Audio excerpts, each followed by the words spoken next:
Menko Polhukam selama 2020 sebelumnya telah mengumumkan hasil temuan judisial pelanggaran HAM berat dan dinyatakan ada 12 pelanggaran HAM berat sejak tahun 1965 sampai 2003. Apa saja yang dibuka oleh Menko Polhukam? Berikut keterangan pers yang dilaksanakan di Istana Presiden. Rapat kabinet terbatas yang dipimpin oleh Presiden. Saya bersama Pak Menko PMK, ada Ibu Menteri Sosial, ada Menkumham, ada Menteri PUPR, ada juga Menteri UMKM dan Mensesnek serta Seskap. Tadi membicarakan khusus tentang hasil temuan tim penyelesaian non yudisial pelanggaran HAM berat masa lalu. Presiden sudah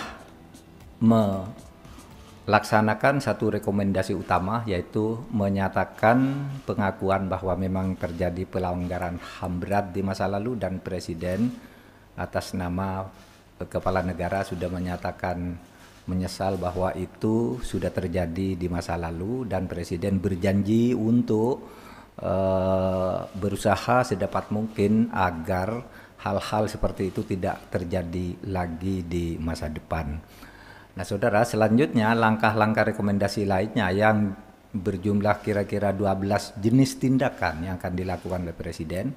Nah, Presiden tadi menyampaikan kepada kami, kepada Mensos harus melakukan apa, Menteri PUPR melakukan apa, Menkumham melakukan apa, Pak Muhadjir selaku Menko PMK mengkoordinasikan apa, itu tadi sudah dibagi. Tetapi ada hal lain yang lebih yang lebih mengerucut tadi, bahwa dalam waktu dekat Presiden akan mengeluarkan inpres khusus untuk menugaskan kepada 17 lembaga, kementerian dan lembaga negara, non-kementerian, lembaga pemerintah non-kementerian, plus koordinasi dengan lembaga independen di luar eksekutif untuk menyelesaikan seluruh rekomendasi tim PPHAM ini.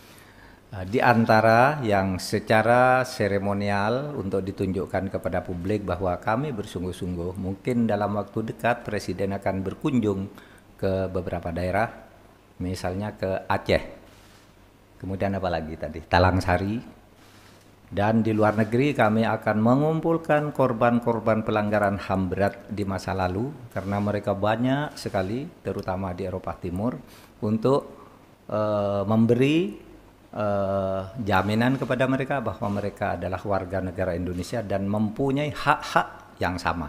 Nanti mungkin akan dikumpulkan di Jenewa atau di Amsterdam atau di Rusia atau di mana, Pak Menkumham dan Menlu bersama saya ditugaskan untuk menyiapkan itu, sehingga nanti pesannya juga ada di luar negeri, dan tim ini tidak main-main.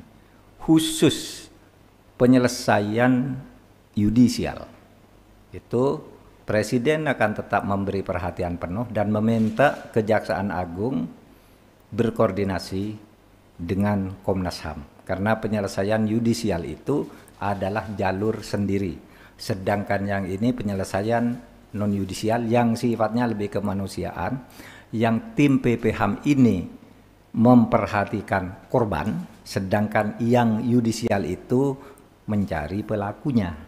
Jadi antara korban dan pelaku kita bedakan. Yang pelaku ya ke pengadilan, sejauh itu bisa dibuktikan, tinggal buktinya seberapa banyak bisa kita kumpulkan. Sekian dari saya persilahkan Pak Menkumham untuk menambahkan. Oh iya, selain inpres untuk membagi tugas, ya, selain inpres untuk membagi tugas kepada 17 kementerian dan lembaga non-kementerian tadi, Presiden juga akan membentuk Satgas baru yang akan mengevaluasi dan mengendalikan pelaksanaan dari setiap rekomendasi ini. Nah, ini semuanya masih dirancang, mungkin tidak akan lewat dari akhir Januari, ini nanti sudah diumumkan oleh Presiden. Saya kira tidak perlu pertanyaan karena kami ada rapat lagi dengan Presiden. Ya, terima kasih. Assalamualaikum warahmatullahi wabarakatuh.